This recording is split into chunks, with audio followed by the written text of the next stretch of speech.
الحمد لله نحمده ونستعينه ونستغفره ونؤمن به ونتوكل عليه ونعوذ بالله من شرور أنفسنا ومن سيئات أعمالنا من يهده الله فلا مضل له ومن يضلل فلا هادي له ونشهد أن لا إله إلا الله وحده لا شريك له ونشهد أن سيدنا ونبينا وإمامنا وسندنا ومولانا محمدا عبده ورسوله صلى الله تبارك وتعالى عليه وعلى آله وصحبه وبارك وسلم تسليما كثيرا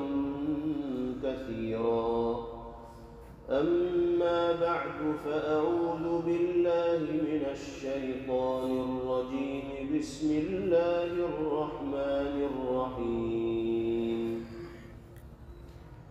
يا أيها الذين آمنوا استجيبوا لله وللرسول إذا دعاكم لما يحييكم واعلموا أن الله يحول بين المرء وقلبه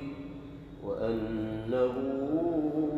إليه تحشرون صدق الله مولانا العلي العظيم۔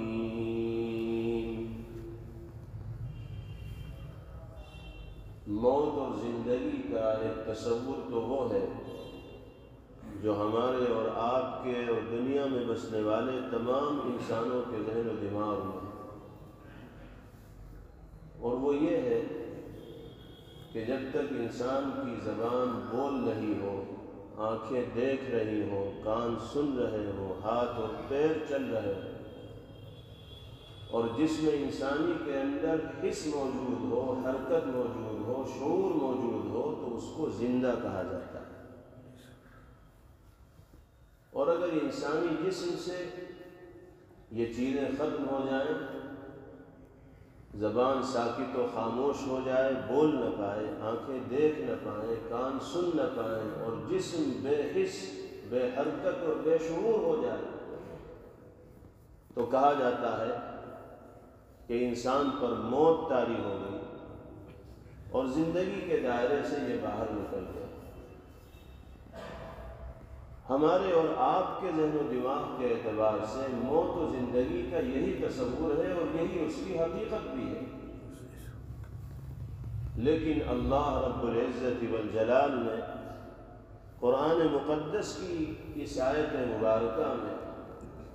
موت و زندگی کا ایک اور تصور پیش فرمایا ہے جو حقیقی اور واقعی تصور ہے۔ اس تصور کے اعتبار سے موت و زندگی کی تعریف و توضیح اور تشریح یہ ہوگی کہ جب تک انسان اللہ اور اس کے رسول صلی اللہ تعالی علیہ وسلم کی تعلیمات و ہدایات پر عمل پیرا ہوگا،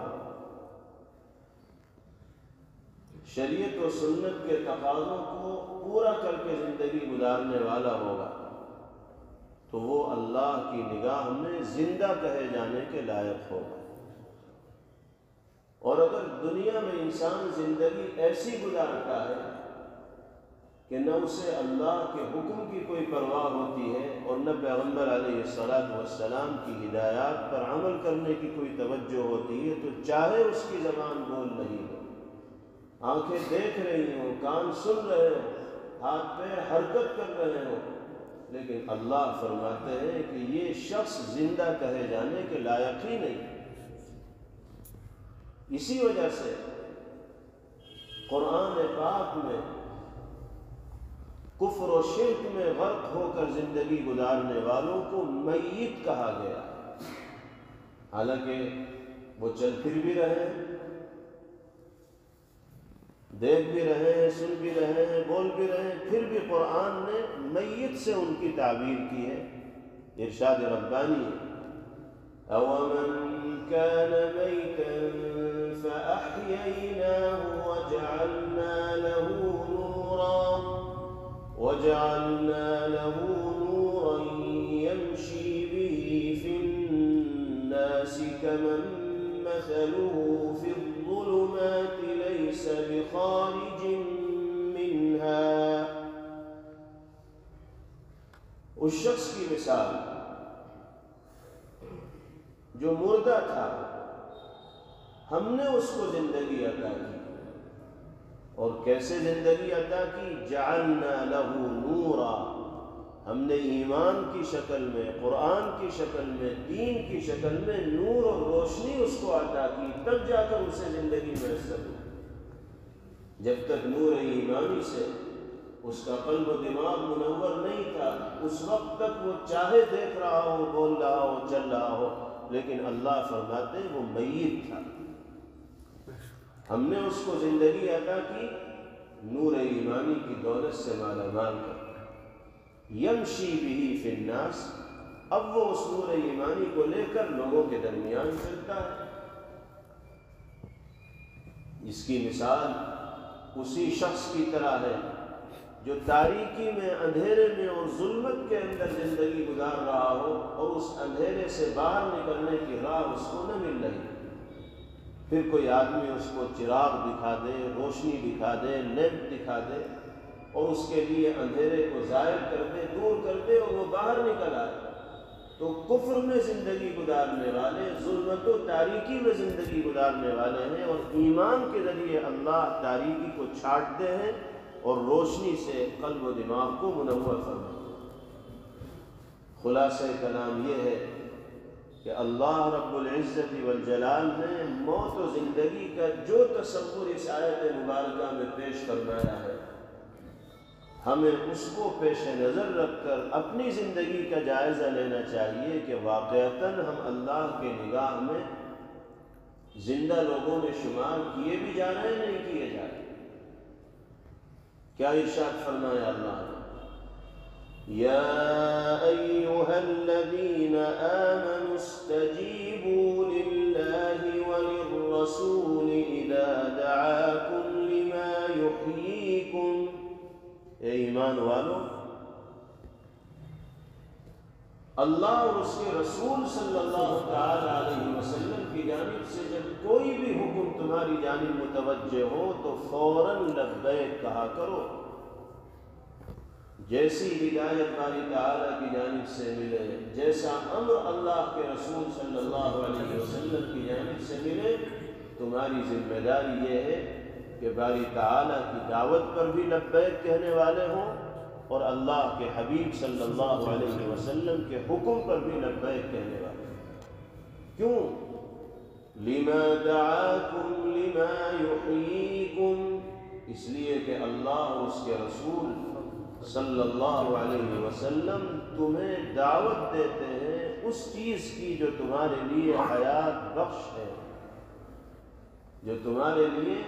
زندگی کا سامان کرنے والی ہے۔ وہ چیزیں اللہ اور اس کے رسول کی طرف سے کرنے کو کہی جاتی ہیں کہ جن کو کرنے والا زندہ قرار دیا جائے گا اس دنیا کے اندر رہتے ہیں، یعنی ایمانی تقاضوں پر عمل کیا جائے، قرآنی تقاضوں پر عمل کیا جائے، حق کو اختیار کیا جائے، اتباع حق، سچائی کی پیروی کی جائے۔ انسان کی زندگی اگر ایمانی اور قرآنی تقاضوں سے معمور ہوگی اور حق اور سچائی کی اتباع اور پیروی کرتے ہوئے گزرے گی تو وہ اللہ کی نگاہ میں باحیات اور زندہ قرار دیا جائے گا۔ حضرات صحابہ کرام رضوان اللہ تعالی علیہم اجمعین نے ظاہری اور معنوی، ظاہری اور باطنی ہر اعتبار سے اللہ اور اس کے رسول صلی اللہ تعالی علیہ وسلم کے احکامات پر عمل کا اور اطاعت و فرما برداری کا وہ نمونہ پیش کیا ہے کہ جس کی نظیر دنیا پیش کرنے سے عاجز اور قاصر ہے۔ حضرت ابی بن کعب رضی اللہ تعالی عنہ کو ایک موقع پر نبی کریم علیہ السلام نے آواز دی۔ وہ نماز میں مشغول تھے، اس لیے جواب نہ دے پائے، جلدی جلدی نماز مکمل کی اور پھر پیغمبر علیہ السلام کی خدمت اقدس میں حاضر ہوئے۔ نبی کریم علیہ السلام نے پوچھا کہ ابی بن کعب دیری کیوں ہو گئی، تاخیر کیوں ہو گئی؟ عرض کیا کہ یا رسول اللہ، نماز پڑھ رہا تھا، آپ کی آواز سنائی دی، اس وقت میں نماز میں مشغول تھا، جلدی نماز سے فارغ ہوا اور آپ کی خدمت میں آ گیا، اس لیے کچھ تاخیر ہو گئی۔ فرمایا کہ ابی بن کعب، کیا یہ آیت کریمہ تم نے نہیں سنی؟ یا ایھا الذین آمنوا استجیبوا للہ وللرسول اذا دعاکم لما یحییکم، کہ ایمان والو، جب اللہ اور اس کے رسول تمہیں ایسی چیز کی جانب پکاریں اور بلائیں جو تمہارے لیے حیات بخش ہو، تمہیں زندگی عطا کرنے والی ہو، تو فوراً لبیک کہا کرو۔ عرض کیا کہ یا رسول اللہ، سنی تو ہے یہ آیت، لیکن مجھے یہ اندازہ نہیں تھا کہ نماز پڑھتے ہوئے بھی اس آیت کے مقتضا پر عمل کرنا ضروری ہوگا۔ اب آئندہ سے اللہ کے رسول اگر آپ مجھے آواز دیں گے اور میں نماز میں ہوں گا تو نماز توڑ کر آپ کی خدمت میں آؤں گا۔ اس حدیث پاک کی روشنی میں حضرات فقہائے کرام یہ فرماتے ہیں کہ نبی کریم علیہ السلام کے حکم کی اطاعت اس درجہ امت کے افراد پر لازم ہے کہ اگر کوئی شخص نماز میں بھی مشغول ہو اور پیغمبر علیہ السلام کی آواز آ جائے بلانے کے سلسلے میں، تو اسے نماز توڑ کر نبی کریم علیہ السلام کی خدمت میں حاضر ہونا ہوگا۔ بعض فقہا تو فرماتے ہیں کہ اگر دوران نماز وہ پیغمبر علیہ السلام کے پاس جائے گا تو اس کی نماز میں بھی فساد اور خلل نہیں پیدا ہوگا، اگرچہ چل پھر رہا ہے، لیکن چونکہ حکم رسول کی اطاعت ہو رہی ہے اس لیے نماز میں بھی فساد نہیں۔ جبکہ فقہائے کرام کی دوسری جماعت یہ کہتی ہے کہ اگر چل کر جائے گا تو نماز تو فاسد ہو جائے گا، لیکن بعد میں قضا کر لے، پیغمبر علیہ السلام کے حکم پر عمل کرنا پہلے ضروری ہے۔ یہ خصوصیت ہے نبی کریم علیہ السلام۔ ایسی اور بھی شکلیں ہوتی ہیں کہ بعض دفعہ ایسی صورتحال پیش آ جاتی ہے کہ فرض نماز کو توڑنا ضروری ہوتا ہے۔ مثال کے طور پر ہم نماز کی نیت باندھے کھڑے ہیں، اچانک کوئی نابینا ہمارے سامنے سے گزرا اور سامنے ایک بڑا گڑھا ہے، نالا ہے،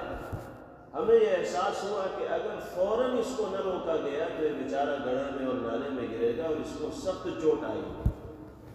تو شریعت کا حکم یہ ہے کہ نماز توڑو اور اس کو بچاؤ، بعد میں نماز کی قضا کر لینا، نماز کو ادا کر لینا، کیونکہ اس وقت اس کی زندگی کو بچانا زیادہ اہم ہے۔ تو اس طرح کے مواقع میں نماز کو توڑنے کی اجازت دی جاتی ہے شرعی اعتبار سے۔ پیغمبر علیہ السلام کا حکم کسی امتی کی جانب متوجہ ہو تو اس آیت کریمہ کی روشنی میں اسے نماز کے درمیان ہی نماز کو بیچ میں چھوڑ کر سرکار دو عالم صلی اللہ علیہ وسلم کی پکار پر لبیک کہنا ہوگا۔ جس طرح نبی کریم علیہ السلام کی زندگی میں آپ کی اطاعت و فرمانبرداری لازم اور ضروری تھی، اسی طرح آپ کے دنیا سے پردہ فرمانے کے بعد بھی آپ کے احکامات پر عمل کرنا امت کے ہر فرد کے لیے اسی درجہ لازمی اور ضروری ہے۔ اس لیے ہر شخص کو، ہر ایمان والے کو یہ کوشش کرنی چاہیے کہ وہ نبی پاک علیہ السلام کے اور اللہ رب العزت والجلال کے احکامات پر عمل پیرا ہوتے ہوئے دنیا کے اندر زندگی گزارے۔ حضرت عبداللہ ابن مسعود رضی اللہ تعالیٰ عنہ مسجد میں تشریف لا رہے تھے، پیغمبر علیہ السلام نے منبر پر کھڑے ہو کر ارشاد فرمایا، اجلسوا، بیٹھ جاؤ۔ ابن مسعود رضی اللہ عنہ ابھی مسجد کے اندر داخل نہیں ہوئے تھے، دروازے سے باہر تھے، پیغمبر علیہ السلام کا ارشاد گرامی کانوں میں پڑا تو وہیں بیٹھ گئے، جہاں سنا وہیں بیٹھ گئے۔ حضور پاک علیہ السلام نے اشارے سے آگے بلایا اور پوچھا کہ آپ وہیں کیوں بیٹھ گئے؟ ہم نے بیٹھنے کے لیے ضرور کہا تھا، لیکن مراد یہ کہ مسجد کے احاطے میں جو لوگ کھڑے ہیں وہ بیٹھ جائیں، لیکن آپ نے یہ بات سنی اور وہیں بیٹھ گئے۔ ارشاد فرمایا کہ یا رسول اللہ، محسوس تو میں بھی کر رہا تھا کہ آپ کا ارشاد گرامی انہی لوگوں کے لیے ہے جو مسجد کے اندر ہے، لیکن میں نے یہ سوچا کہ میرے کان میں سرکار دو عالم صلی اللہ علیہ وسلم کا حکم پہنچ گیا۔ زندگی کی تو کوئی گارنٹی نہیں، نہ معلوم کہ میں مسجد کے اندر قدم رکھ پاؤں نہ رکھ پاؤں، ہو سکتا ہے اس سے پہلے میری موت آ جائے، تو کہیں اللہ کی بارگاہ میں اس طرح میری حاضری نہ ہو کہ پیغمبر علیہ السلام کا ایک ارشاد کانوں میں پڑا اور میں نے اس پر عمل نہیں کیا۔ اس لیے جہاں آپ کی ہدایت اور آپ کا حکم مجھ تک پہنچا، میں نے اسی وقت اس پر عمل کرنا لازمی اور ضروری تصور کیا۔ تو حقیقت یہی ہے کہ زندگی وہی زندگی ہے جو اللہ اور اس کے رسول صلی اللہ علیہ وسلم کی مرضی اور منشا کے مطابق گزرے، اور سچائی یہ ہے کہ جو لوگ اپنی زندگی کو شریعت و سنت کے تابع بنا دیتے ہیں وہ دنیا سے چلے بھی جاتے ہیں، پھر بھی ان کا تذکرہ زندوں سے زیادہ عام ہوتا ہے، ان کا چرچا دنیا کے اندر عام ہوتا ہے۔ اللہ ان کے کردار کی بلندی اور ان کی خدمات اور ان کی قربانیوں کے نتیجے میں، ان کی اطاعت و فرمانبرداری کے نتیجے میں دنیا سے چلے جانے کے بعد بھی ان کے ذکر خیر سے دنیا کو منور رکھتے ہیں۔ تو ہر شخص کو ایسی ہی زندگی گزارنے کی کوشش کرنی چاہیے۔ اگلا جملہ آیت کریمہ کا ارشاد فرمایا گیا، وَاعْلَمُوا أَنَّ اللَّهَ يَحُولُ بَيْنَ الْمَرْءِ وَقَلْبِهِ وَأَنَّهُ إِلَيْهِ تُحْشَرُونَ۔ اللہ اور اس کے رسول کا حکم جب بھی ملے فوراً عمل کے لیے تیار ہو جائے، اور یہ یاد رکھو کہ اللہ انسان اور اس کے دل کے درمیان آڑ پیدا کر دیتے ہیں، اور اللہ ہی کی طرف تم سب کو اکٹھے ہو کر اور جمع ہو کر جانا ہے۔ اس کا کیا مطلب ہے؟ اس آیت مبارکہ کا مطلب یہ ہے کہ جب خیر کا ارادہ دل کے اندر آئے، کسی گناہ سے بچنے کا عزم ہم کریں تو فوراً اس پر عمل کر لیا جائے، ٹال مٹول سے کام نہ لیا جائے، اس لیے کہ اگر دل میں خیر کا ارادہ ہوگا، بھلائی کا ارادہ ہوگا اور ہم ٹال مٹول سے کام لیں گے تو ہو سکتا ہے تقدیر غالب آ جائے اور کوئی ایسا معنی پیش آ جائے کہ ارادے کے باوجود بھی ہم اس پر عمل نہ کر سکیں۔ مثال کے طور پر حج ہے، فرض ہو گیا حج، مالی اعتبار سے اللہ نے وسعت و استطاعت عطا فرمائی، حج فرض ہو گیا، دل میں داعیہ پیدا ہوا کہ انسان حج کے لیے جانا ہے، تو اب اس داعیے پر عمل کیا جائے، ٹال مٹول نہ کی جائے، اس لیے کہ معلوم نہیں اس سال اگر نہ گئے آئندہ سال موقع ملے نہ ملے، کوئی حادثہ پیش آ جائے، کوئی معنی پیش آ جائے، کوئی حائل اور رکاوٹ پیش آ جائے، اور پھر آدمی سوچتا ہی رہے گا کاش کہ میں پچھلے ہی سال چلا جاتا تو میرا فریضہ ادا ہو جاتا ہے۔ اس کے علاوہ اور بھی بیسیوں مثالیں دی جا سکتی ہیں۔ قرآن کی تلاوت کا داعیہ دل کے اندر پیدا ہوا، فوراً اللہ کے کلام کی تلاوت میں لگ جاؤ، اگر ٹال مٹول کرو گے تو پتہ نہیں کوئی اور مصروفیت آ جائے گی اور چاہنے کے باوجود نہیں پڑھ پاؤ، کوئی اہم فون آ جائے گا اس میں لگ جاؤ گے، کوئی اہم ملاقات کرنے والے آ جائیں گے ان سے ملاقات میں لگ جاؤ گے، 10 منٹ جو تمہیں تلاوت کے لیے مل رہے تھے اور جس میں تلاوت کا ارادہ تم نے کیا تھا تو فوراً اس پر عمل کرو، کیونکہ تاخیر اگر ہوگی تو پھر کوئی چیز درمیان میں مانع بن کر آ جائے گی اور اس معنی کی وجہ سے خیر پر عمل کرنا ممکن نہیں ہوگا۔ اس لیے اللہ نے فرمایا وَاعْلَمُوا أَنَّ اللَّهَ يَحُولُ بَيْنَ الْمَرْءِ وَقَلْبِهِ، یہ جان لو، یقین رکھو کہ اللہ انسان اور اس کے دل کے درمیان حائل اور رکاوٹ پیدا فرما دیتے ہیں۔ وَأَنَّهُ إِلَيْهِ تُحْشَرُونَ، اور اسی کی طرف تم سب کو اکٹھے ہو کر جانا ہے۔ اللہ رب العزت والجلال ہم سب کو اپنی اور اپنے حبیب صلی اللہ تعالی علیہ وسلم کی کامل اطاعت اور فرمانبرداری کی توفیق نصیب فرمائے، اور ہر طرح کی بدعملی سے اور گناہ سے باری تعالی ہم سب کی حفاظت فرمائے۔ وآخر دعوانا ان الحمد للہ رب العالمین۔